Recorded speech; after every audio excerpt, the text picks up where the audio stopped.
Salut les pintouilleurs, bienvenue sur cette nouvelle vidéo Open the Box qui sera de nouveau consacrée à des figurines Dust 1947. Cette fois-ci, c'est une boîte de 1, 2, 3, 4, 5, 6, 7, 8 figurines pour la Luftwaffe, c'est les Raketentruppe HQ. Donc Luftwaffe, c'est pour le bloc de l'Axe. En gros, l'Axe, c'est pas les gentils de l'histoire, et c'est un euphémisme, c'est un peu les teigneux. Dans le fluff, je vous ai déjà présenté des figurines pour l'Axe, c'était des figurines de grenadiers qui étaient assemblées et sous-couchées. Cette fois-ci, je vous présente des figurines qui sont non assemblées. Si vous avez regardé mon précédent Open the Box pour Dust, je vous ai déjà montré des figurines alliées qui étaient non assemblées et j'étais totalement emballé. Donc là, je pense que mes prochaines commandes, mes prochains achats, chaque fois que ce sera possible, ce sera du non assemblé. Donc on va voir ce que ça donne côté Axe.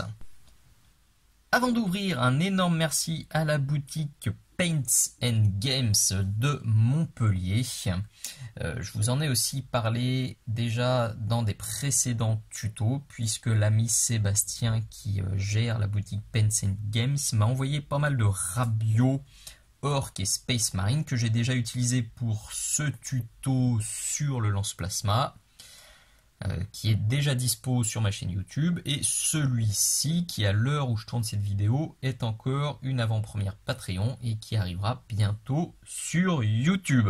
Et là pour le coup, avec ce qu'il m'a envoyé, il y a pas mal d'autres tutos qui viendront sur plein de matières différentes. Donc merci beaucoup Sébastien, merci beaucoup Paints and Games pour cette boîte et pour tout ce que tu m'as envoyé, c'est vraiment super cool.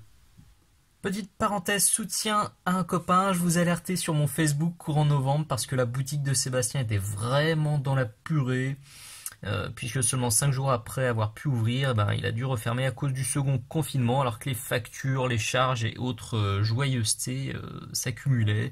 Donc je profite de cette vidéo pour remercier tous ceux qui ont relayé mon appel, tous ceux qui lui ont passé des commandes, des grosses commandes, des petites commandes. C'est vraiment sympa de votre part. Ça lui a permis de respirer et de se remettre sur les rails. Donc c'est vraiment cool.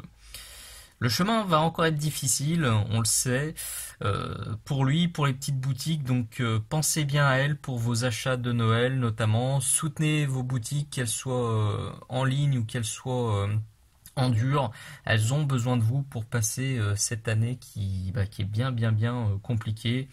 Paints and Games, il y a vraiment des gammes sympas, difficiles à trouver ailleurs, beaucoup de Malifaux, beaucoup de Dust, des peintures Reaper, on n'en voit pas souvent alors que ce sont des très bonnes peintures. Il y a d'autres produits, comme d'hab, je mets toutes les infos dans la description de cette vidéo. Il y a sa boutique en dur à Montpellier qui est ouverte et vous avez une très jolie boutique en ligne qui est associée aussi. On revient à notre boîte de Pitou. Vous avez l'habitude maintenant, on est toujours sur le même packaging assez sobre, avec la référence sur le côté.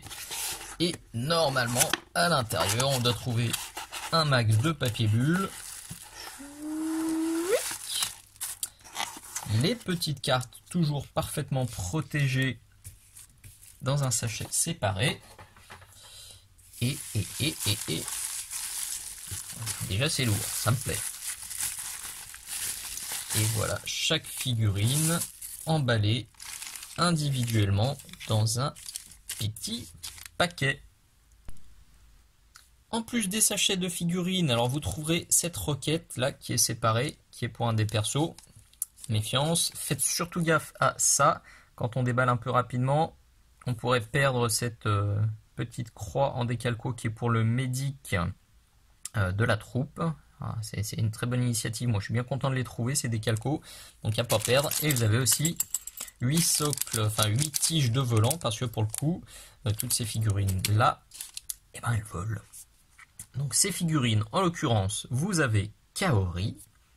Alors je vais passer sur les stats, c'est pas grand chose, là on va regarder les pitous. Si vous voulez faire un arrêt sur image, c'est une figurine héros, voilà ses stats. Oh Dieu, 10, ouais quand même. Bon, non, commence pas à t'évader. On a Raktenman. Ou alors avec l'accent allemand, c'était pour ça, c'était Raktenman. Ok, le capitaine. Voilà sa carte. Pareil, si vous voulez faire un arrêt sur image. Le gros singe, Goliath, c'est celui qui me fait le plus de l'œil dans cette boîte. J'espère que la figurine et le tirage vont être top. Parce que c'est en grande partie pour lui que j'ai pris cette boîtounette.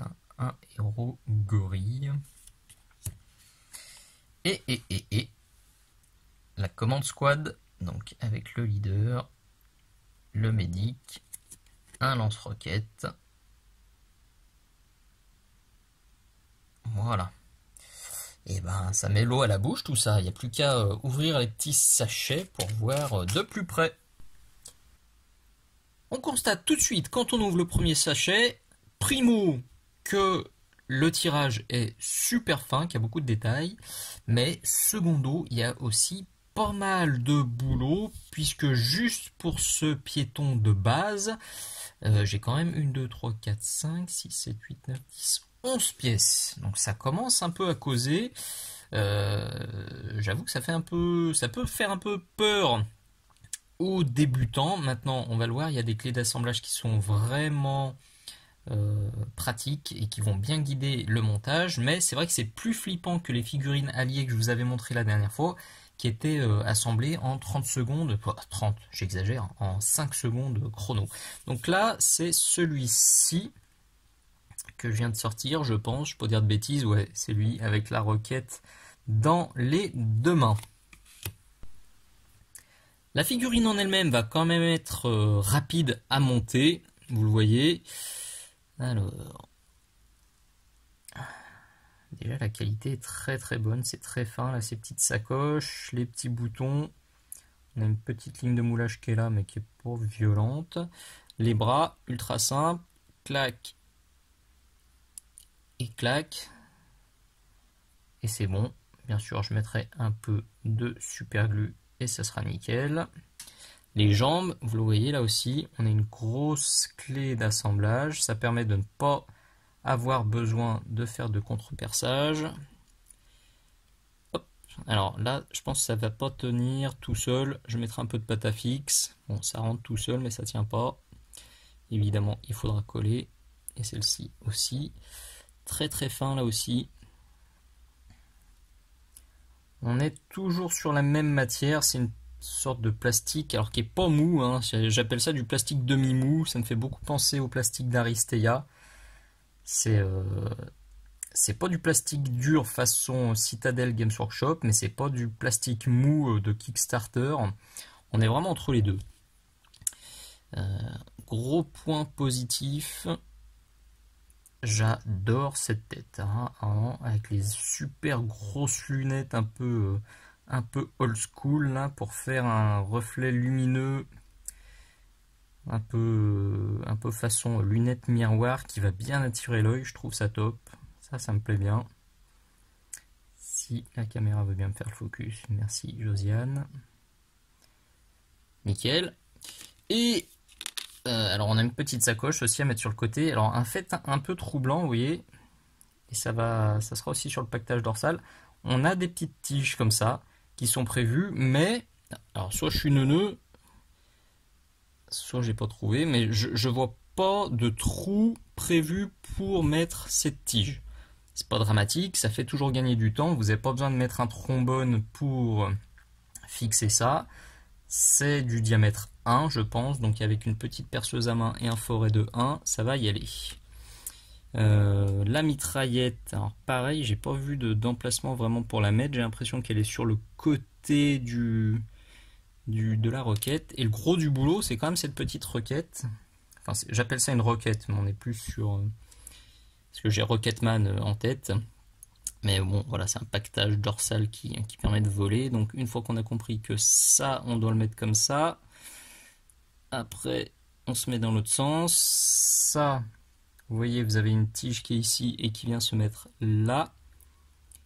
Et, dernière étape, ça qu'on vient mettre par-dessus pour cacher l'ouverture. Bon là, il y a un peu, j'allais dire du boulot. Une fois que tous ceux-ci seront bien collés et que vous aurez pris la main, ça va se faire très rapidement. Mais c'est ça aussi qui faisait pas mal de pièces. Donc ça, on peut les assembler à la chaîne. Bon, là, il y a quand même un défaut de moulage qui me plaît pas beaucoup. Mais comme c'est sur la partie arrondie et que là, pour le coup, on est vraiment sur du plastique dur, plutôt type maquette. Donc ça va se poncer très très très facilement avec du papier de verre en grain 800 ou comme c'est du plastique plutôt en grain 1000. Et ça se préparera facilement. Donc c'est fin, c'est joli, beaucoup de petits détails. Là, je vous ai pas montré le gun. Hop là, vous voyez. C'est niveau qualitatif, on est bien. Bon, il y a des petites carottes là qui seront à gratouiller aussi. Alors un petit bémol quand même. On a le socle. Et voilà. Il faudra percer le socle pour mettre la tige. J'ai mesuré, c'est du forêt de 3 mm. Alors moi, ça m'embête pas parce que sur la boutique mini socle, bah évidemment des forêts de 3 mm, j'en ai bien. J'en ai en vente et de toute façon j'en ai toujours eu dans ma boîte à forêt, donc j'aurai juste à le réutiliser. Mais si vous n'avez pas de forêt, et ben c'est vrai que là pour le coup c'est un petit peu l'échec. Et alors vous allez me dire, on a qu'à couper la tige et coller à plat. Je pense que ce serait pas une super bonne idée parce que si la tige claque, et ben la figurine tombe. Donc voilà, vaut mieux trouver un forêt de 3 mm sur Minisocle ou ailleurs, et comme ça vous aurez un assemblage nickel. Voilà, donc première figurine très jolie. Je vais essayer quand même d'en assembler une ou deux avec de la pâte à fixe pour vous montrer le résultat bien fini. Ce sera quand même un peu plus parlant. Le constat elle-même pour son petit copain, donc je pense que c'est celui-là sur la photo qu'on reconnaît avec son casque là, avec des écouteurs. Alors j'aime énormément cette tête pour le coup, avec les deux protubérances là sur le côté, des sortes d'écouteurs façon, ça peut penser au casque dans la soupe aux choux, de la denrée. Bon, c'est une vieille référence, hein. Pour le coup on voit que je suis quarantenaire. Elle est cool cette figurine, elle est vraiment jolie. Alors la tête est un peu perchée, je pense que ouais, il y a ce petit foulard là qui donne cette impression. Je pense que je poncerai un peu pour mieux l'enfoncer. On a de nouveau de quoi assembler un réacteur dorsal. On a aussi une petite roquette, une petite sacoche et on a ça. Et là pour le coup, allez mademoiselle, merci. Et ben ça, je sais pas ce que c'est. On voit qu'on a deux petits tétouillons à l'arrière, donc ça doit aller quelque part, hein. Mais je vois pas où. Peut-être sur le réacteur dorsal. J'ai regardé sur le site Dust, j'ai pas trouvé l'info. Donc je le redis encore une fois, je l'avais dit quand j'avais fait l'open the box du véhicule SSU. J'avoue que j'aimerais bien quand même avoir au moins un mini guide d'assemblage dans ces boîtes de figurines. Parce que voilà, des fois on se retrouve avec un truc comme ça, on ne sait pas vraiment où ça va. Alors déjà pour le véhicule c'était totalement vrai, là vraiment ça manquait. Là vous voyez, j'ai quand même réussi à assembler les 3/4 du truc. Le réacteur dorsal, bon j'ai réfléchi 30 secondes et j'ai trouvé comment ça s'assemblait. Mais là voilà, je sais pas où ça va. Et c'est vrai que moi j'aime bien quand même avoir un guide. Déjà, ça me permet de vérifier au déballage que toutes les pièces sont bien présentes dans la boîte. Chaque fois que j'achète quelque chose, systématiquement, je regarde le guide d'assemblage pour être sûr qu'il ne manque pas des trucs dans la boîte. Et puis ensuite, quand on est face à son établi, c'est quand même pratique de pouvoir s'y référer. Bon, ça reste une très belle figurine, j'aime beaucoup la tête, encore une fois. Donc voilà, je chercherai si vous savez où va cette pièce. Sachant que DTC n'est pas une bonne réponse, n'hésitez pas à me le mettre dans les commentaires de la vidéo, s'il vous plaît. On a maintenant le Unit Leader, juste là, sur la cartoonette, avec son pétoir à la main et les jumelles. Position très dynamique, tout en avant, bien chouette. Pareil, les jumelles, ça permet de faire des effets sympatoches qui attire bien l'œil, un petit point focal là-dessus, et c'est cool. On a à chaque fois, vous l'avez vu, ce pantalon bien bouffant, qui permet aussi de bien s'amuser. Les plis sont bien marqués, donc ça, la peinture, ça se peint, ça se fait tout seul, notamment avec les peintures contrastes, parce que ça va bien se glisser dans les creux. Les petites sacoches, une tête sympatoche. Que demande le peuple? Très joli. Je vais voir les autres figurines, mais celle-ci, ça pourrait être mon deuxième coup de cœur de la boîte, parce que elle me plaît bien. Très inspirante. Et vous avez bien sûr, une fois de plus, la roquette dorsale et une petite sacoche avec une grenade. Une petite sacoche en cuir. Pour terminer avec cette escouade de commandement, on a donc celui-ci qui est et ben qui est là, je pense. Bon, je vous l'épargne, celui-ci pour le coup c'est vraiment très proche des deux premiers, donc on va passer très vite, on va se focaliser sur lui. Alors moi j'ai appelé ça un lance-roquette, comment ils appellent ça? Ah bah parfait, un lance-roquette, lance-missile, toujours le truc dans le dos.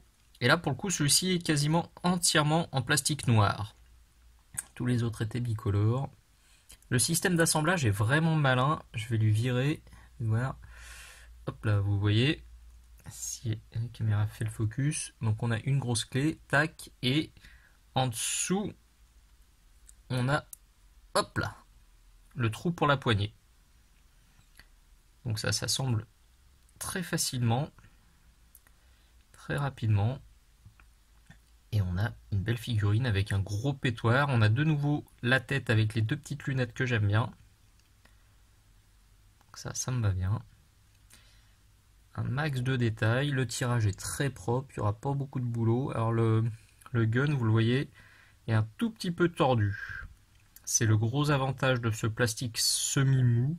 Il suffit de le chauffer un peu au sèche-cheveux, on lui donne la forme qu'on veut, on redresse, et une fois que ce sera de nouveau froid, ça ne bougera plus. Ok, cool. Bon, donc ça c'était pour les squads de commandement. On va maintenant regarder les héros.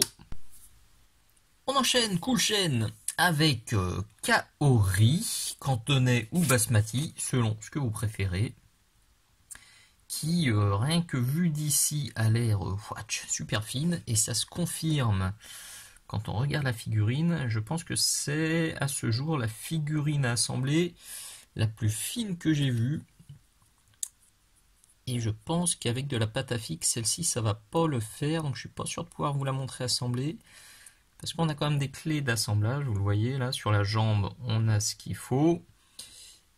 La tête, on a bien la petite tige aussi. Hop là, la jambe est partie entre temps.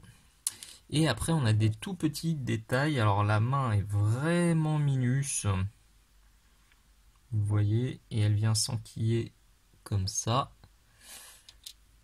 Alors c'est pratique quand même, il n'y aura pas besoin de contrepercer parce qu'on a quand même des petites clés. Et puis l'autre main va venir comme ça. Ah, c'est tout petit. Alors en comparaison, on va regarder par rapport à son pote. Vous voyez, on est vraiment tout en finesse, tout en détail. D'ailleurs, j'ai oublié de vous montrer par rapport à une autre figurine. J'ai ça sous la main. J'ai mon petit Space Marine bleu là, que je viens de terminer. Hop. Oh non, je lui ai arraché un pied. On est dans ces eaux-là. On est quand même sur du gros 28 mm. Je pense que ce Dust, c'est même un peu plus. Hein. On est plus sur du 30-32. Et par rapport à celle-ci aussi, la mercenaire que je vous ai déjà montré. C'est quand même assez grand comme figurine. Dire tant mieux, ça permet d'avoir plus de détails. Et à la peinture, ça passe mieux. Alors attendez voir, je reviens dans le champ. Juste là, je prends le temps de lui remettre sa jambe. Voilà, je voudrais comparer par rapport à la mercenaire. Ouais, c'est à peu près kiff-kiff. Je pensais que Kaori était un peu plus petite, mais non, on est bien dans ces échelles-là. Donc là, pour le coup, ça va être un régal à peindre. Bon, il y a une belle ligne de moulage là qui court le long. Là, il y a un peu plus de boulot. Avec un petit décalage, ça j'avoue que j'aime pas trop quand il y a ce genre de choses parce qu'il faut bien gratouiller et il faut y aller léger pour pas bousiller les détails. On a le petit gun, alors là c'est malin, on a des picots et cette fois on les retrouve sur la figurine. Vous voyez, on a le picot là pour venir mettre le gun. Et de mémoire, je crois que j'ai vu ça, voilà. On a un tout petit trou ici pour venir mettre ce petit couteau. Voilà, donc tout en finesse, tout en délicatesse. Il faudra faire gaffe à l'assemblage avec celle-ci pour rien perdre et pour rien casser. Ça fait de la très jolie figurine. Un héros bien sympatoche. Héros assassin, évidemment. Ça, c'est vrai que elle a un petit peu un style ninja. Ça sent bon l'infiltration et le soldat qui arrive pour vous égorger vos héros. Assassin, camouflage, expert katana. Évidemment, il y a tout ce qu'il faut. On y va crescendo en termes de taille de figurine et de bourrinage avec le prochain Rakuten qui est là, donc qui est lui clairement plus grand que le gars de tout à l'heure et qui me plaît également beaucoup. Alors le focus, si on est bien. Le casque là est de toute beauté. Le plastron est top, le pantalon est top. Peu de travail de préparation sur celui-ci. J'adore vraiment ce casque là façon Rocketeer. C'est du bonheur. Très joli, on sent l'inspiration. On le sent aussi dans le réacteur dorsal d'ailleurs. C'est le seul qui a un réacteur dorsal un peu spécial. Alors pareil, je sors 2 secondes du champ. Excusez-moi. Juste pour assembler ça. Tac. Et tac, vous le voyez, il a ces 2 ailettes en plus. Donc ça, c'était un élément en résine que je vous ai montré au tout départ. Qui rajoute un petit peu de volume encore à la figurine. C'est une chouette idée. Alors, j'ai pas assemblé l'arme parce que pour le coup, c'est pareil, sans super glue, elle tient pas bien, mais on a bien tout. Et on a le corps, on peut rajouter les petites roquettes, et puis on a le gros réservoir en dessous. Ça là est bien chouette. Celle-là est aussi vraiment chouette. Ouais, je retire, en fait c'est celui-ci. Mon deuxième coup de cœur de la boîte. Il vient de passer en deuxième. Marqué, j'ai pas encore ouvert le singe. Ça se trouve, je vais être super déçu par le singe, hein, mais j'espère pas. Allez, chouette figurine. On passe au dernier. Hein. Voyons voir, on croise les doigts. On termine enfin par Goliath, donc notre gros singe avec sa grosse armure, le gros gorille. Alors ça, c'est dans le fluff de DOS 1947. Les guerriers, les chercheurs de l'Axe ont mis au point une formule qui leur permet, alors si j'ai bien compris, hein, d'implanter des cerveaux humains dans des corps de singes. Et on se retrouve avec des guerriers qui, vous en doutez bien, sont très très très violents au corps à corps. Donc on a 1, 2, 3, 4, 5, 6, 7, 8, 9, 14 pièces. Alors vu d'ici ça a l'air assez simple, mais pour pas galérer pendant 2 heures et vous filmer ça, je vais faire ça tranquillement hors caméra. Une fois assemblé, ça confirme qu'on a du très lourd et du très joli. Grosse figurine, pleine de détails. Le moulage est, il frôle la perfection. Il est vraiment très très très propre. Ça va être super simple à préparer. Là, c'est le gros kiff de cette boîte. Vous voyez, bon, il y a de la pâte à fixe à droite à gauche. Hein, je l'ai vite assemblé, mais celui-ci passera rapidement au collage. C'est confirmé, c'est mon gros coup de cœur. J'ai plein d'idées pour la peinture de cette armure, pour la peinture de ce visage. Là, il y a du boulot, donc je pense que celui-ci repassera rapidement sur la chaîne pour du tuto pentouille. Et nous voilà au bout de cette nouvelle vidéo. Open the box. Bon, vous l'avez compris, c'est pas bien difficile. C'est encore une boîte qui me plaît énormément, notamment par la variété des figurines. Avec nos 4 figurines, nos 4, on va dire, des piétons de base. Hein, c'est quand même les squads de commandement. Le bazooka m'a bien fait kiffer. Et les 3 héros sont vraiment top avec une grosse variation de taille. On a celle-ci qui est ultra fine. L'énorme Goliath et celui-ci qui est entre deux, qui a une carrure très sympathique et une armure qui me rappelle des souvenirs d'enfance. Donc pour le coup c'est vraiment un sans faute, c'est une très très très jolie boîte. Encore un immense merci à Paints and Games et à vous qui êtes arrivés jusqu'au bout de cette nouvelle vidéo. Si ça vous a plu, si cette Open the Box vous plaît, si le contenu de ma chaîne vous plaît, n'hésitez surtout pas à mettre le petit pouce vers le haut, c'est bon pour le moral, pour la motivation, pour le référencement de la chaîne, donc ça fait toujours très plaisir. Et si vous voulez me filer un petit coup de pouce, comme d'hab, tout est noté dans la description de la vidéo. Merci, à très bientôt, ciao ciao.